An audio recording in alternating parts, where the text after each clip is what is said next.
Hey guys, it's Hope. Today's video is going to be on Wet n Wild, and we are going to be talking about the best and worst of Wet n Wild. Some of these products, I have a few new ones, but like a lot of these are older products that they've had. Every time I go to Target or any of the drugstores, I can't ever find like their newer foundations. I don't usually go to Walgreens very often. If I go to a drugstore, it's usually just Target.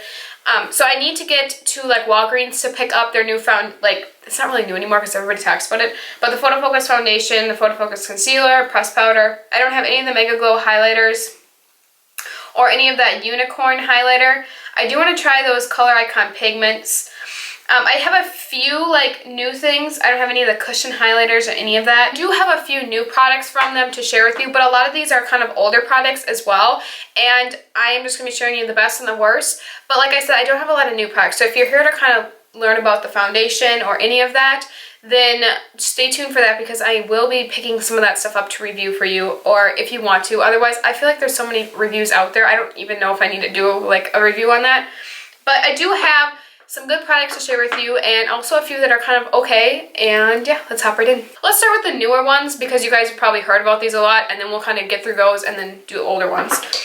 I'm just going to mention these. I did a whole dedicated video. I can link in the eye on these. The Wet n Wild Liquid Catsuits.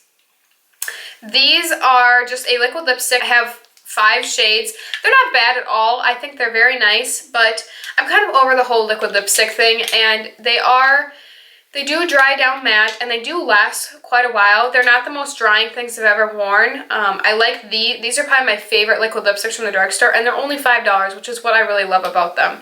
And they do have very pretty shades. I'll just run through the shades. I have Rebel Rose.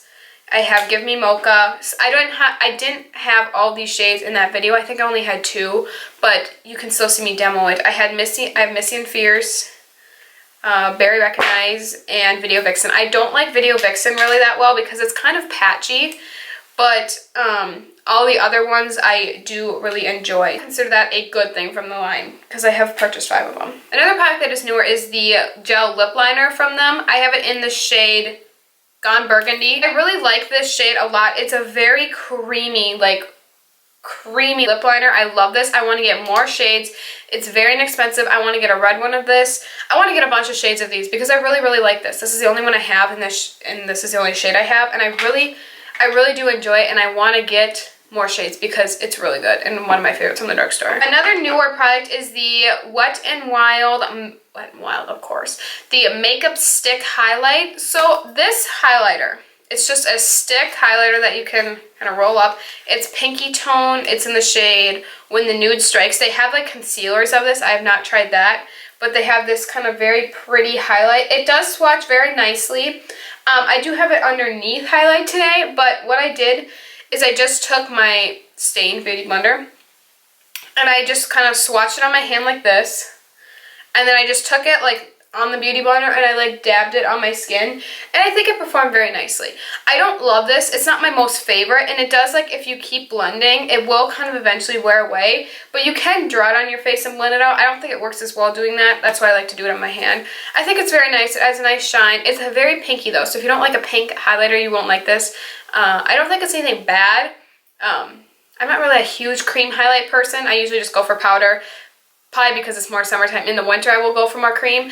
It's not bad. It's not like the best product out there, but I don't think it's like too terrible. And if you were kind of wanting to try it, I think you would probably like it, or it's worth the try. This one's not really new, but this is newer than the other ones I have. The Mega Glow Contouring Palette Contour in Dulce de Leche. I had this, I got rid of it, and then I re-got it again. I really like this. It's a nice powder contour and highlight. It's a very yellow tone, and then the contour, they are very powdery, just by the way. Yellow tone powder is nice for setting on your eye, and the contour slash bronzer shade is very nice as well. They are very pigmented, so you have to be careful, but I really like it, and I think it is nice for only being like, is it like $4.99 or something? It's really great. It's huge. It's like half the size of my face, and I really like it. I think it's a nice product. This is the Wet n Wild Color Icon Bronzer. It's in the shade Reserve Your Cabana. So this is a bronzer, but it's more of a highlight because this is not a bronzer. Do you see this? This would be like a light face powder for Hope, and I'm pretty fair.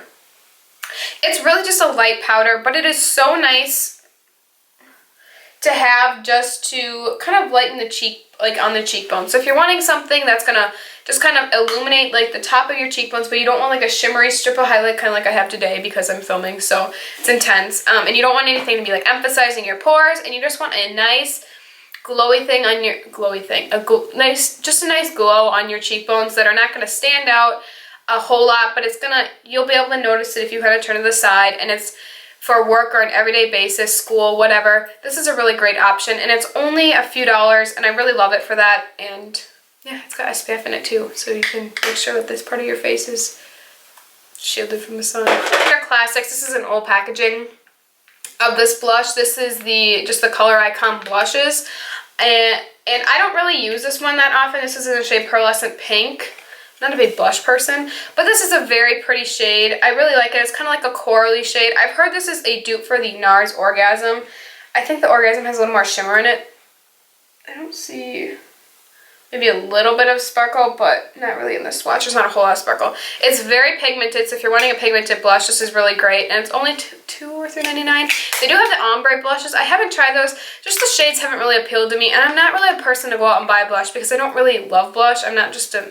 You're not really going to find me with a big face of blush or put a bunch of blush on my face because that's just not who I am. I just don't care for that. I don't really like how it looks on me. This is a really pretty blush though, and it's nice if you're wanting something pigmented but not too expensive. It's very inexpensive and I do like it. The last product I haven't mentioned is the Coverall Press Powder. This powder has been out for a little while now when the first kind of Coverall line came out.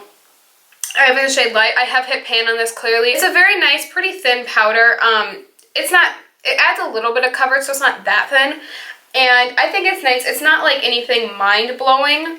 I just used it to set under my eyes, and I thought it wasn't bad. I'm not really that oily. I don't really have a lot of oily skin. I have started to get a little bit oilier since it's becoming summer, but my skin isn't that oily, so I can't really kind of give you like if it's going to make your skin stay matte all day. I do know that it claims to be like a radiant weightless finish, so if you do have dry skin and you're looking for a powder to set your face with just to make your makeup last longer, but you don't want it to be like mattifying, you would like this because it's more of a radiant finish, and I do think it does a nice job of setting under the eyes. So I think this is a nice powder if you're just kind of looking for something natural and inexpensive and not necessarily to keep you matte. Those are all of the products. I hope you guys enjoyed. If you did, thumbs this video up. Let me know what products you would like me to try down in the Wet n Wild in the comments from Wet n Wild. If you either have some favorites or you would like me just to try out to review, let me know down there, and I will see you guys in my next video. Bye, you guys.